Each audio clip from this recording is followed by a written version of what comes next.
Coefficient variation. Coefficient variation क्या है? Coefficient variation tells us how big the variation as compared with average, कि जितना बड़ा for example कोई वेरिएशन है, हम इसका कोई बड़ा वेरिएशन है, हम उसका क्या करते हैं, कंपैरिजन करते हैं, देखते हैं हम कि वो एवरेज से कितने डिफरेंस पे है, एवरेज के साथ उसका क्या करते हैं, कंपैरिजन करते हैं, और फिर उस वेरिएशन को हम क्या करते हैं, इस परसेंटेज जाहिर करते हैं, तो उसको क्या कहते हैं, कोफिशिएंट ऑफ वेरिएशन कहते हैं। यहाँ पे देखिए, मतलब उससे हमें ये पता चलता है कि कोई बिग वैल्यू है जो एवरेज से क्या है, काफ़ी डिफरेंस पे है। बिग वैल्यू है तो जाहिर सी बात है कि जो मीन पॉइंट होगा, जो मीडियन पॉइंट होगा, उससे बिग वैल्यू दूर ही होगी, तो उसको फिर हम क्या करते हैं, परसेंटेज में जाहिर करते हैं ताकि आसानी हो जाए हमें, किसके लिए, आसानी से हम देख सकें कि मीन से ये कितना डिस्टेंस पे है या कितना स्प्रेड आउट डेटा है मेरा, तो हम क्या करते हैं, इसको कोफिशिएंट वेरिएशन ही कहते हैं। अच्छा, कोफिशिएंट वेरिएशन को मैं क्या करता हूँ, CV पे, CV coefficient, V means variation. For ungroup data, ungroup data के लिए हम इसको मालूम करते हैं। फार्मूला क्या है कोफिशिएंट ऑफ वेरिएशन का? फार्मूला ये है कि कोफिशिएंट ऑफ वेरिएशन मेरे पास बराबर है S mean standard variation, S mean standard variation divided by x bar mean. ये क्या है, स्टैंडर्ड वेरिएशन, ये मीन, और मल्टीप्लाई करूँ मैं 100 के साथ। मैंने कहा कि एक्सप्रेस करूँ मैं परसेंटेज में, तो परसेंटेज तो 100 को जब मल्टीप्लाई करता हूँ किसी वैल्यू के साथ तो परसेंटेज ही कहलाता है। तो कोफिशिएंट ऑफ वेरिएशन बराबर है standard divided by mean multiply by 100। ये फार्मूला है कोफिशिएंट ऑफ वेरिएशन का, लेकिन अनग्रुप डेटा के लिए। अच्छा, age of student in year, students है उनका एज, ये डेटा है मेरे पास, ठीक है, उनका एज है ईयर में 10, 12, 15, 18, 20। अब सिर्फ और सिर्फ आपको ये गिवन होगा। आपने इससे पहले, सबसे पहले ये आपको डेटा गिवन है, एक्स मालूम करना है, एक्स बार मीन मालूम करना है। जब मीन मालूम करेंगे हम, तो कैसे मालूम करेंगे मीन? तो हमें पता है कि sum of all value divided by number of value. तो जितने भी नंबर्स हैं उनको क्या करो, सम करो। मैंने सम कर दिया। नंबर ऑफ वैल्यू कितने हैं, 1, 2, 3, 4, 5 डिवाइडेड बाय 5, 75। इससे इसके सम 75 का बराबर है, 75 divided by 5 is equal to 15। तो आपका जो मीन है वो 15 आ गया। एक तो मालूम हो गया आपके पास, ये वाला फाइंड आउट हो गया। अब स्टैंडर्ड डिविएशन मालूम करना है। स्टैंडर्ड डिविएशन मालूम करना है अनग्रुप डेटा के लिए, तो फार्मूला इस्तेमाल करें स्टैंडर्ड डिविएशन का। फार्मूला ये है, is equal to sum of x square divided by n minus sum of x divided by n whole square. अच्छा, x हमें पता है क्या है, ये x है, तो मैंने यहाँ पे x का कॉलम बना दिया।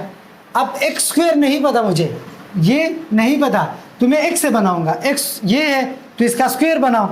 x 10 square is equal to 100, 12 square is equal to 144, 15 square is equal to 225, 18 square is equal to 325 और 20 स्क्वायर इज इक्वल टू 400। तो x भी आ गया, x स्क्वायर भी आ गया, हमें ये मालूम करना है बस।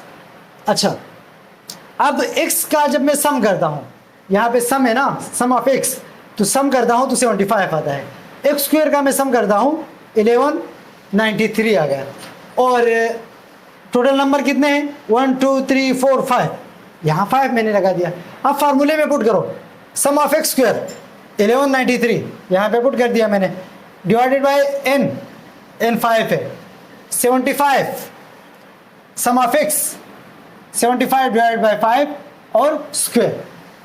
अच्छा, जब मैं 1100 या 93 को 5 पे डिवाइड करता हूँ तो 238.6 आता है, और जब मैं 75 को पहले 5 पे डिवाइड करता हूँ तो मेरे पास आ जाता है 15 का स्क्वायर में लेता हूँ 225 आता है। तो 238.6 को इससे माइनस करो, 13.6 आ जाएगा। 13.6 का अंडर रूट लो, अंडर रूट लिया है तो अंडर रूट ख़त्म कर दो, 3.6878 आ जाएगा। तो स्टैंडर्ड डिविएशन मालूम हुआ 3.6878। मीन भी मालूम हो गया, ये आया, और स्टैंडर्ड डिविएशन भी मालूम हुआ, दोनों मालूम हो गए। अब हम कोफिशिएंट ऑफ वेरिएशन मालूम कर सकते हैं। स्टैंडर्ड डिविएशन की जगह उसकी वैल्यू पुट कर दो, और मीन की जगह मीन की वैल्यू पुट कर दो, मल्टीप्लाई बाय 100 अपना। अच्छा, ये फार्मूला फिर मैंने लगा दिया। अब स्टैंडर्ड डिविएशन की जगह ये वाली वैल्यू पुट कर दी हमने, मीन की जगह हमने ये वाली वैल्यू पुट कर दी, मल्टीप्लाई बाय 100। तो इससे तकरीबन आता है 24.59%। तो ये मेरे पास क्या आ गया, coefficient of variation is equal to 24.59%। तो इस तरीके से हम क्या कर सकते हैं, कोफिशिएंट ऑफ वेरिएशन मालूम कर सकते हैं।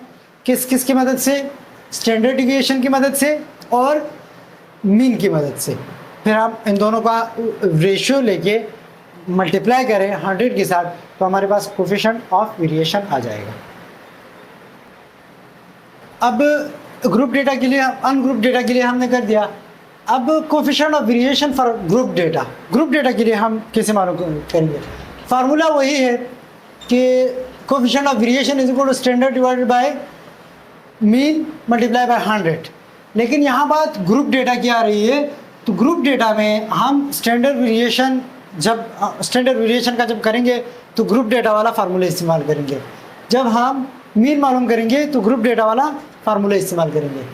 अच्छा, क्लास आपको दिया है कि 0 से लेकर 10 तक या 0 से लेकर 40 तक क्या है, 0 से 10 तक एक क्लास, 10 से 20 तक दूसरा, 20 से 30 तक तीसरा, और 30 से 40 तक ये चौथा क्लास है। 4 क्लासेस है आपके पास। फर्स्ट क्लास की फ्रीक्वेंसी क्या है, 2 है, सेकंड की 3 है, और थर्ड की 5, और जो फोर्थ नंबर क्लास है उसकी फ्रीक्वेंसी 4 है। सिर्फ और सिर्फ ये 2 चीज़ें आपको गिवन होंगी, बाकी आपने खुद ही निकालने हैं। अच्छा, कैसे निकालेंगे आप? सबसे पहले आपने मिड पॉइंट मालूम करना है। मिड पॉइंट या एक्स हम क्यों मालूम करते हैं? क्योंकि यहाँ मेरे पास जो है, जब मैं मीन मालूम करता हूँ, यहाँ मीन मालूम करना है ना, मीन या स्टैंडर्ड डिविएशन जो भी पहले मालूम करना है, पहले मीन मालूम करता हूँ।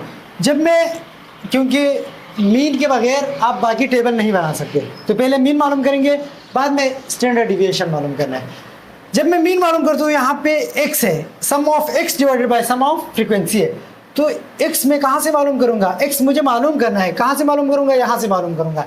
एक्स मिड पॉइंट है, लोअर और अपर को जमा करूँ, डिवाइडेड बाई 2, लोअर अपर को जमा करो, डिवाइडेड बाई 2, लोअर और अपर को जमा करो, डिवाइडेड बाई 2, लोअर और अपर को जमा करो, डिवाइडेड बाई 2। फॉर एग्जांपल ये जमा ये 30, 40, 90, 90 divided by 2 is equal to 35,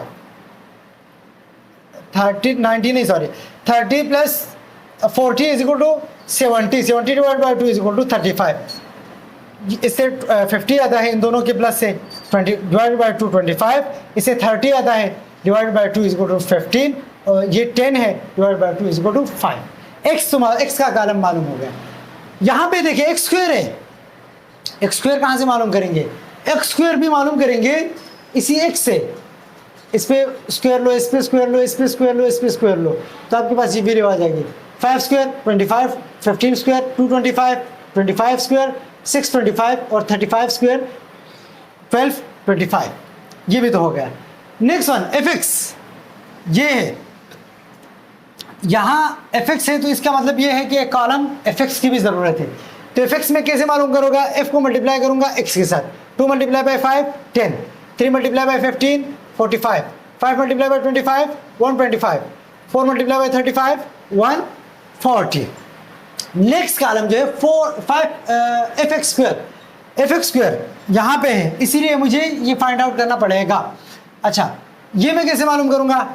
F ये है, एक्स स्क्वायर ये है, 2 multiply by 25 is equal to 50, 3 multiply by 225 is equal to 675, 5 multiply by 125 is equal to 3125, 4 multiply by 140 is equal to 4900। ये आपके पास column तो बन गए। अब यहाँ पे आ जाओ, यहाँ पे एफ एक्स है, तो एफ एक्स मालूम करो। F X, sum of F X क्या है? 320, मतलब इन सबको सम करो तो इससे ये आंसर आ जाएगा 320। सम ऑफ एफ 14 है, sum of F X square 8750। 3 हो गए, क्योंकि मुझे तीनों की ज़रूरत है। सबसे पहले मैं क्या करूँगा? मीन को मालूम करूँगा। मीन मालूम करूँगा तो मेरे पास मीन का फार्मूला है sum of F X divided by sum of F frequency multiply by X mid point divided by F. Frequency multiply by X ये वाला क्या है 320 divided by sum of F ये है तो 320 divided by 14 is equal to 22.8571। ये आपका क्या आ गया मीन आ गया। मीन आपका मालूम हो गया। अब हमें क्या मालूम करना है स्टैंडर्ड डिविएशन मालूम करना है। तो स्टैंडर्ड डिविएशन के लिए फार्मूला यही है कि sum of F X square divided by sum of F X minus sum of F X divided by sum of F square. ये एफ एक्स नहीं है सॉरी एफ है ठीक। अब एफ एक्स स्क्वायर मुझे पता है क्या है 8750। ये वैल्यू यहाँ पे पुट करो। नीचे क्या है एफ है सम ऑफ एफ 14 है यहाँ पे मैंने पुट कर दिया माइनस अपना sum of F X sum of F X क्या है 320 यहाँ पे मैंने पुट कर दिया। Next one sum of F क्या है 14 है।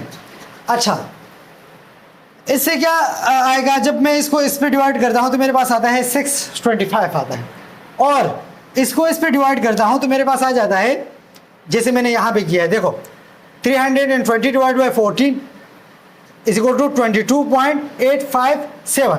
जब मैं 22.8571 का क्या करता हूँ फिर यहाँ पे क्या है स्क्वायर है तो यहाँ पे मैं स्क्वायर लगाता हूँ तो मेरे पास आ जाता है 522.4489।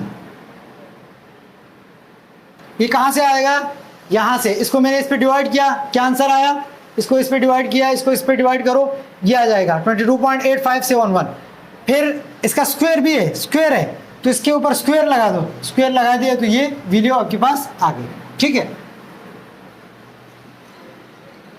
अच्छा अब 522.4489 और ये वाली वैल्यू आई है इसको इससे माइनस करो तो यहाँ आ जाएगा 102.5511 अंडर रूट ख़त्म करना है तो अंडर रूट जब ख़त्म करोगी तो अंडर रूट से जो वैल्यू निकलेगी वो क्या है 10.126। आपका स्टैंडर्ड डिविएशन आ गया 10.126। स्टैंडर्ड डिविएशन भी मालूम हो गया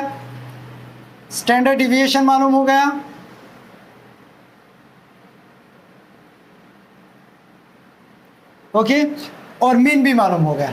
मीन्स ये भी मालूम हो गया और ये भी मालूम हो गया दोनों मालूम हो गए। अब जस्ट वैल्यू पुट करना है ताकि हम कोफिशिएंट ऑफ वेरिएशन मालूम कर सके। Coefficient of variation is equal to standard of deviation की वैल्यू क्या है 10.126 तो 10.126 हमने पुट कर लिया। मीन की वैल्यू क्या है 22.8571 ये यहाँ पे पुट कर दिया मल्टीप्लाई बाय 100 तो फार्मूले का अपना है तो इससे आ गया 44.29%। तो कोफिशिएंट ऑफ वेरिएशन आ गया 44.29%। 29%। तो ये हमारे पास था कोफिशिएंट ऑफ वेरिएशन जो कि दो मेथड से मालूम होता है अनग्रुप डेटा से और ग्रुप डेटा से। फार्मूला क्या है बहुत के लिए सेम है लेकिन अनग्रुप डेटा में स्टैंडर्ड वेरिएशन और मीन को हम सैंपल तरीके से मालूम करते हैं और ग्रुप डेटा में हम स्टैंडर्ड वेरिएशन और मीन को हम जो उस रिलेटिव फार्मूला है उससे हम मालूम करते हैं। तो ये था ये पूरा चैप्टर आज ख़त्म हो गया। Thank you so much.